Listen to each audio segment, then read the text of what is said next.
Coba kalau semua pengurus partai, anggota dewan, ketua komisi, ketua fraksi, mereka bicara dan protes tentang MBG, selesai ini masalah.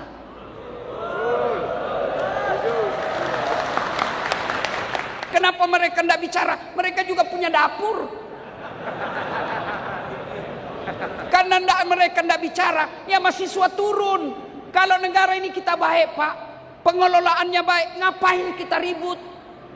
Jam 4 dini hari tadi, jam 4 tadi, ada 4 golongan manusia.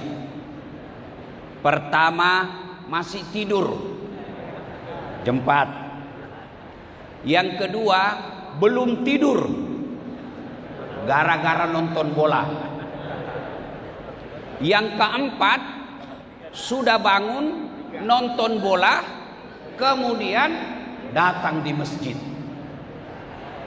Kira-kira mana yang berkah? Mana yang berkah?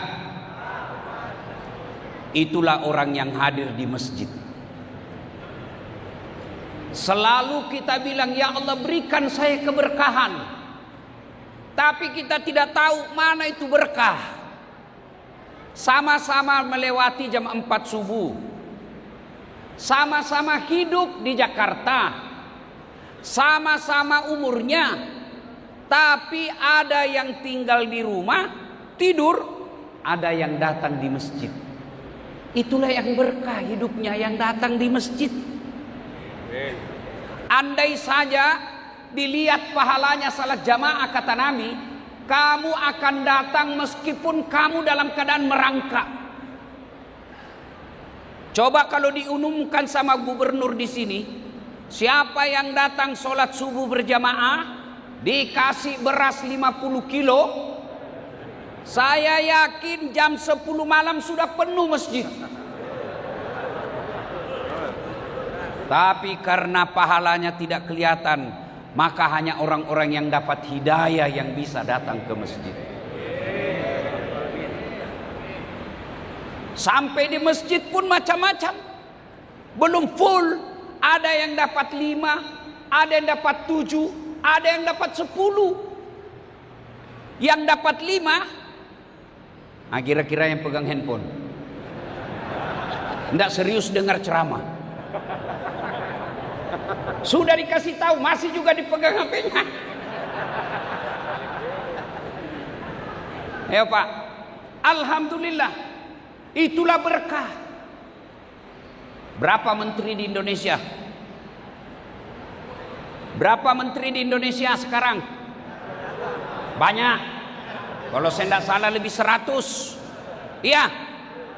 Tapi yang hadir untuk menemani kita sholat subuh 1. Itulah yang disebut pejabat yang berkah hidupnya. Banyak menteri, tapi jam 4 masih tidur. Bangun jam 5, ya bagus kalau sholat. Alhamdulillah menyertai kita. Menko Pangan, tidak usah buruk sangka. Dia datang mau ikut presiden kah, mau jadi apakah, urusan dia, urusan kita sesama muslim. Kita hormati kalau dia datang ke masjid. Hati-hati, banyak orang termakan hasut. Banyak orang tidak senang dengan menteri yang dekat dengan ulama. Maka dicarilah kelemahan-kelemahannya. Pasti manusia punya kelemahan. 10 hidupnya dia carinya kelemahan, pasti ada didapat kelemahan 2. Yang 2 dia besarkan, yang 8 dia lupa. Supaya apa? Tidak ada pemimpin yang baik agamanya yang cinta ke masjid. Hati-hati orang Islam menyikapi media. Bapak Ibu tahu enggak? Setiap bulan 5, setiap mau penerimaan siswa baru, pasti pesantren diserang. Dicarikan kelemahan-kelemahannya, dicarikan keburukan-keburukannya. Supaya apa? Orang Islam berkata, tidak usah kau sekolahkan anakmu di pesantren. Tuh dia. Padahal ribuan pesantren, ada 1 yang jelek, ini yang dihabisi. Yang 999 dia lupa.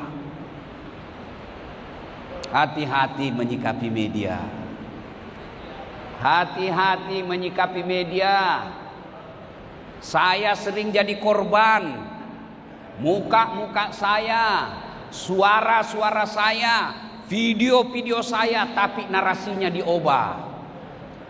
Jual obat kuat. Ustadz viral dari Makassar, jual obat kuat. Tersinggung saya, Pak. Kalau jual tasbih oke lah, jual parfum oke, obat kuat, Pak.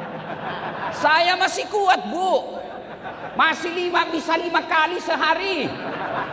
Salah paham. Ceramah.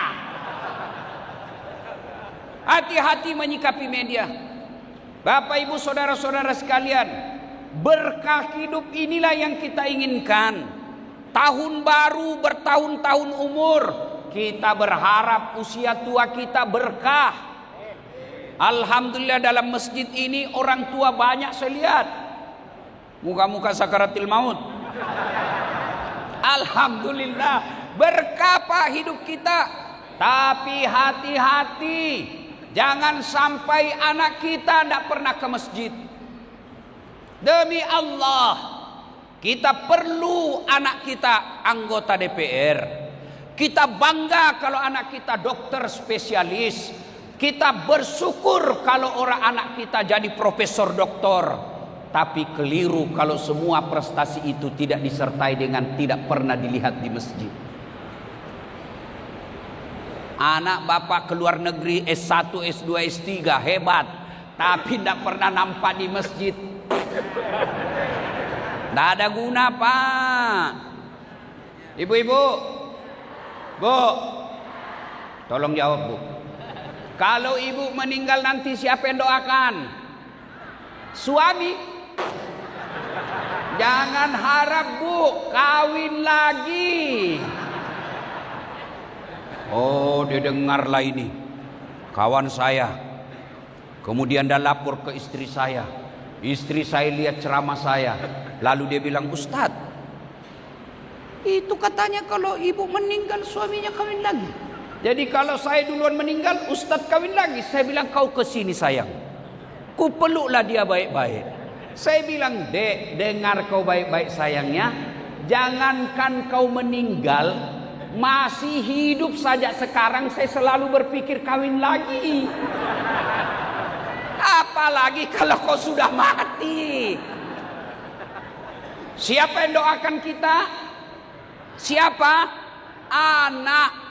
Tapi tidak mungkin anakmu diterima doanya kalau dia tidak pernah datang ke masjid sholat.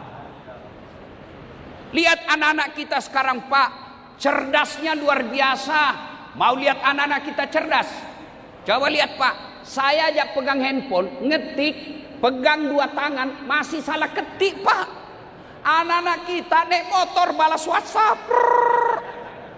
Cerdas anak-anak kita sekarang, Pak. Satu aja kurangnya, kurang ajar.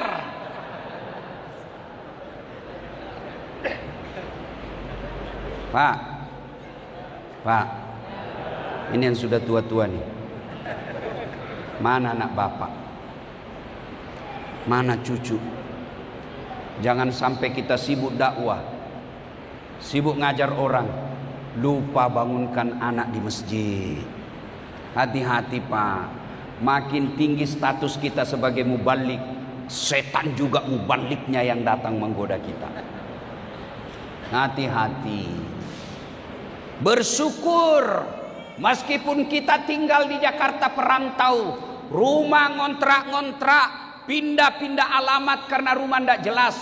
Tapi ketika subuh anak kita berjamaah ke masjid, maghrib sudah ada di rumah baca Yasin. Kemudian lagi pengajian selalu hadir. Ada selawatan, dia ada di depan memuji-muji Rasul. Itu anak spesial, meskipun dia cuma pegawai honor. Daripada dia pemilik dapur MBG, tapi harga 10.000 masih juga dikorupsi. Hati-hati bapaknya, nanti akan dicari. Masa ingat kan kisah Nabi? Ada orang tua periksa sholatnya baik, periksa puasanya baik, perisa sedekahnya cukup, hajinya mabrur, masuk ke surga. Masuklah orang tua ini surga.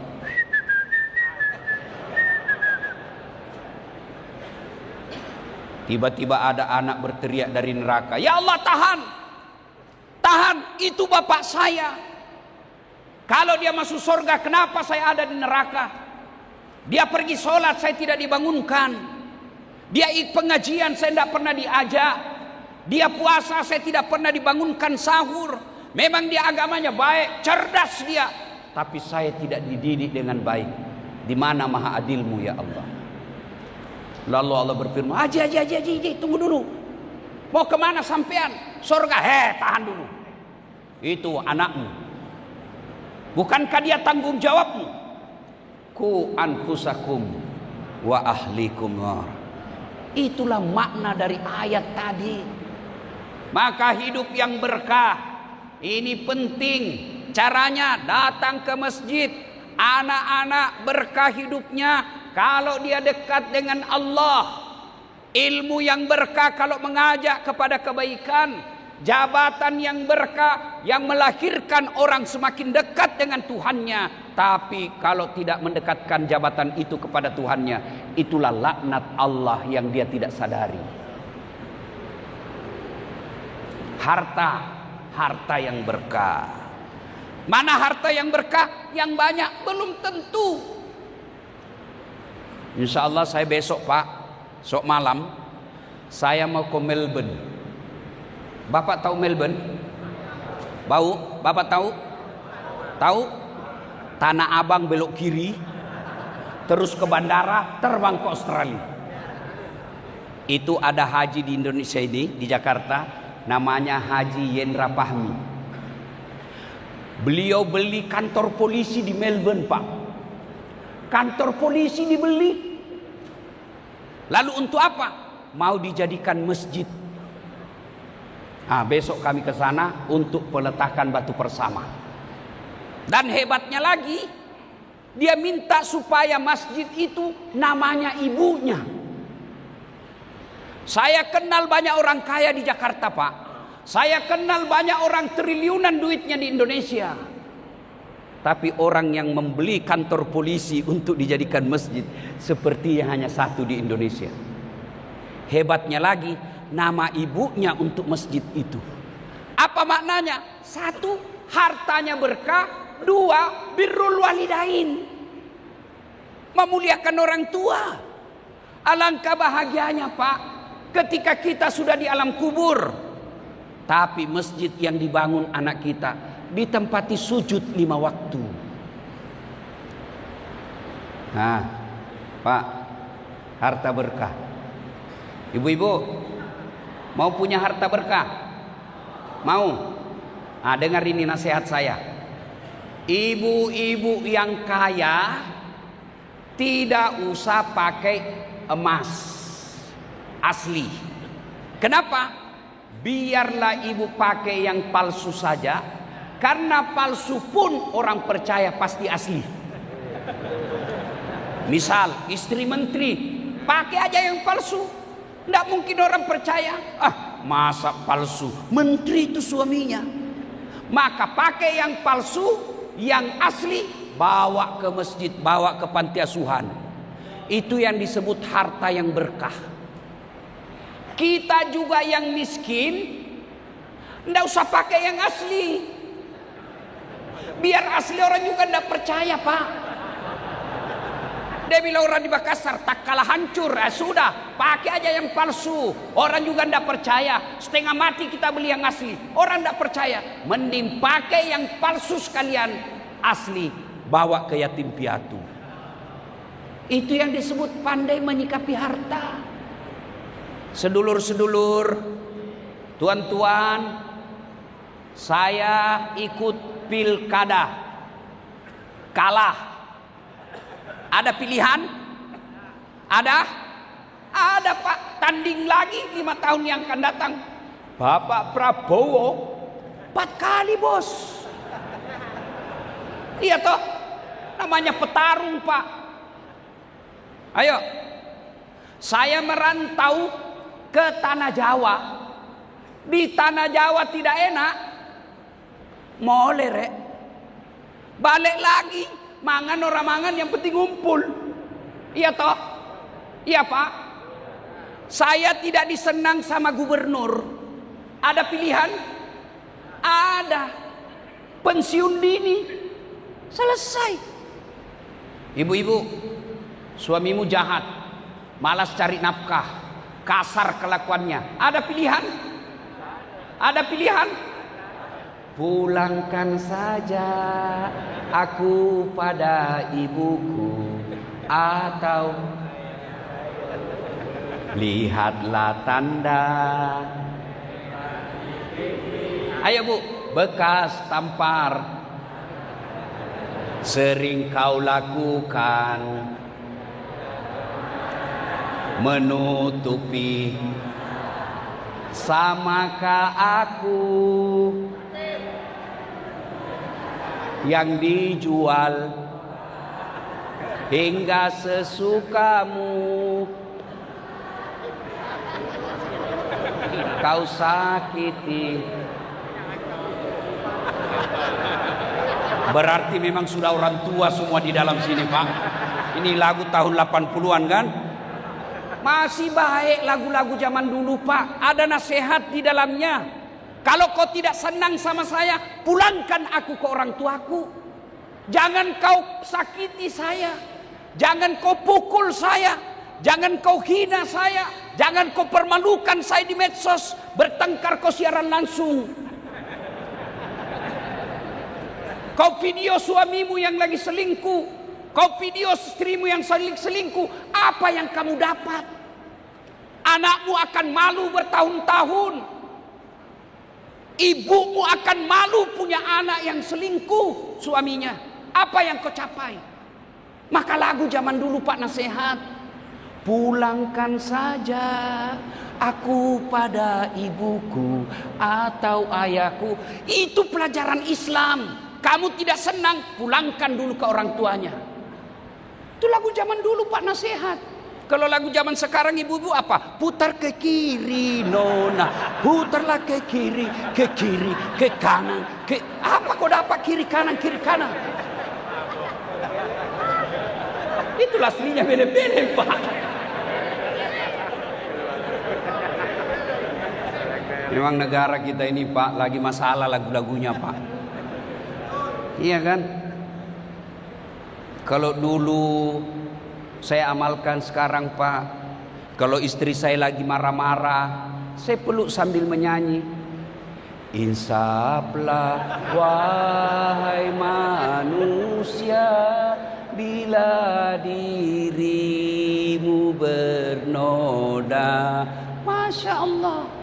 Saya baru pulang, dia peluk-peluk saya juga karena saya bawakan oleh-oleh emas.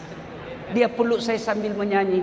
Bila kamu di sisiku. Kayak film India. Ayo, berkah. Tuan-tuan, anak perhatikan. Kemarin saya baca di medsos. Ada anak nuntut ibunya. Ibu kandungnya dia tuntut. Gara-gara apa? Ibunya jual rumahnya. Ibunya jual rumah karena dia marah. Kenapa? Karena selama bapaknya sakit tidak ada anaknya yang mau merawatnya. Maka ibunya berkata, ini hak saya karena hanya saya yang ngurus suamiku. Dituntut di pengadilan orang tuanya. Maukah bapak punya seperti itu? Tentu tidak mau. Maka anak yang berkah itu dekatkan dengan agama.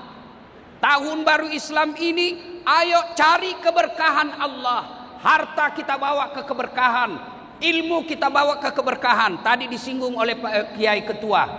Jadi pendakwah kita jangan sampai memecah belah umat. Ada sekarang pendakwah senangnya membuat persoalan perpecahan. Terutama yang baru satu baca kitab, itu pun baru setengah, terjemahannya pula. Nih, biasanya hari Ahad Car Free Day. Biasanya hari Ahad jogging. Boleh sehat. boleh otot kuat, jantung sehat, bagus. Tapi jangan lupa sholat dulu. Ada kan lagunya Omer Rama, ya kan? Lari pagi memang penting, tapi jangan lupa subuh. Sholat dulu. Jangan lalu kesehatan, lalu Tuhan kau lupakan. Keterlaluan. Iya, boleh Pak. Nah, biar lututmu sehat, jantungmu sehat, paru-parumu bersih. Kalau Tuhanmu katakan pulang, pulang. Tidak ada dokter yang bisa halangi, tidak ada jabatan yang bisa menunda, tidak ada ilmu yang bisa menolaknya. Sakaratil maut. 2. Silakan olahraga, tapi tutup auratmu. Terutama ini perempuan. Waduh, saya kalau jogging Pak di Car Free Day Sudirman Tamrin, habis amal saya Pak. Baru turun dari mobil, sebelah kanan sudah nampak ketek. Belok ke kiri, dada. Maju ke depan, paha. Mundur ke belakang, pantat. Yang disembunyi aja orang cari, apalagi sudah dipamer. Maka ibu-ibu yang punya anak hobi olahraga, seleksi pakaiannya. Sebelum dia keluar rumah, lihat pakaiannya. Jangan biarkan ibu anaknya keluar tanpa pakaian sopan. Saya kasihan lihat orang jilbab, pakai jilbab tapi tidak memenuhi syarat, menutup auratnya sudah memenuhi syarat. Tapi yang tidak dia penuhi adalah mempertontonkan lekuk-lekuk tubuh. Ingat, adik-adik sekalian, para olahragawan, ahwat para olahragawan, Allah tidak melarangmu olahraga. Pakaiannya syaratnya 1, tutup auratmu. 2, tidak mempertontonkan lekuk-lekuk tubuh. Ada orang tutup aurat tapi bajunya sempit betul. Kayak lontong Pak. Bapak pernah lihat lontong? Bapak pernah lihat lontong? Itu kan masih ada bekas-bekas ikatannya kan. Yang ketiga syarat pakaian, pantas. Kalau kamu ibu haji pantas enggak? Kalau kau pengurus majelis taklim pantas enggak? Kalau kau muslimah pantas enggak berpakaian begitu? Yang keempat keindahan. Boleh indah tapi dia nomor 4, enggak boleh nomor 1. Coba lihat sekarang Pak. Adik-adik kita, dia masih gadis, mungkin dia cari suami. Emak-emak usia sudah 55 tahun, pakai bajunya sempit. Ada lagi celana itu Pak, tidak tahu apa namanya itu, yang melengket betul di betisnya, melengket. Pakai jilbab, tapi roknya pendek begini. Begitu begitu dia. Allah, inna lillahi wa inna ilaihi raji'un. Mungkin bapak-bapak ada pengajian di sini, anak gadisnya lagi jogging pakaian seperti itu. Hati-hati. Jangan cuma cewek, laki-laki juga. Sepeda. Lihat konten saya Pak, saya sepeda. Saya hobi jogging. Kenapa? Tahan napas. Karena kalau kita napas tidak bagus, tidak bisa ceramah 5 kali sehari. Jogging, tapi saya pakai gamis. Enggak malu Ustaz pakai begini. Ngapain saya malu? Orang aja kelihatan auratnya enggak malu. Masa saya pakaian sopan begini malu? Ini sudah tak bolak-balik otakmu ini. Iya. Sepeda. Boleh sepeda, tapi jangan pakai yang enggak ada yang nafsu lihat saya. Hati-hati Pak. Banyak sekarang laki-laki nafsu sama laki-laki. Hati-hati. Pesan berikutnya, ini kita lagi susah-susah Pak. Di Makassar, alhamdulillah, Pertamax Pak cuma 10.000. Alhamdulillah, cuma setengah liter Pak. Tidak salah Pak, tidak salah Pak. Di Makassar Pertamax cuma 10.000 Pak, cuma setengah liter lebih. Iya. Keputusan salat subah, pemerintah sudah mengambil tekad untuk menaikkan itu.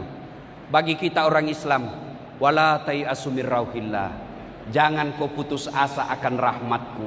Tidak ada orang mati di sini karena tidak pakai Pertamax. Tidak ada orang Indonesia mati gara-gara tidak punya oli. Yang perlu kita khawatirkan peredaran narkoba. Hati-hati. Apa boleh buat? Kita tidak senang, tapi inilah yang disebut hidup. Tidak semua kehidupan ini nikmat sesuai kita mau. Apa boleh buat? Keputusan. Mudah-mudahan kita doakan. Keputusan menaikkan itu menjadi pertolongan Allah, negara kita bisa lebih baik. Tapi kalau sudah dinaikkan, penderitaan makin rakyat dirasakan, penderitaan rakyat makin menderita. Yang miskin makin miskin, yang kaya mencaplok kekayaan, dibiarkannya kita lari kemiskinan dalam kemiskinan. Mereka mengelola negara dengan sewenang-wenang. Kamu bisa lolos di episode ini, tapi demi Allah, kamu tidak akan lolos di pengadilan akhirat. Pada saat kita yang miskin enak masuk surga karena tidak banyak pertanyaan, mereka yang para pejabat dilihat oleh malaikat penjaga neraka, sudah lama kutunggu kau. Ditanya, "Marabbuka, siapa Tuhanmu?" Dia jawab, "Ketuhanan yang Maha Esa." Nanti Pak, tidak usah ribut Pak. Saya ditanya, "Ustadz, kenapa mahasiswa demo?" Saya kan dosen Pak. Kenapa mahasiswa demo? Bisa jadi mungkin karena wakil rakyat kita tidak bicara. Coba kalau semua pengurus partai, anggota dewan, ketua komisi, ketua fraksi, mereka bicara dan protes tentang MBG, selesai ini masalah.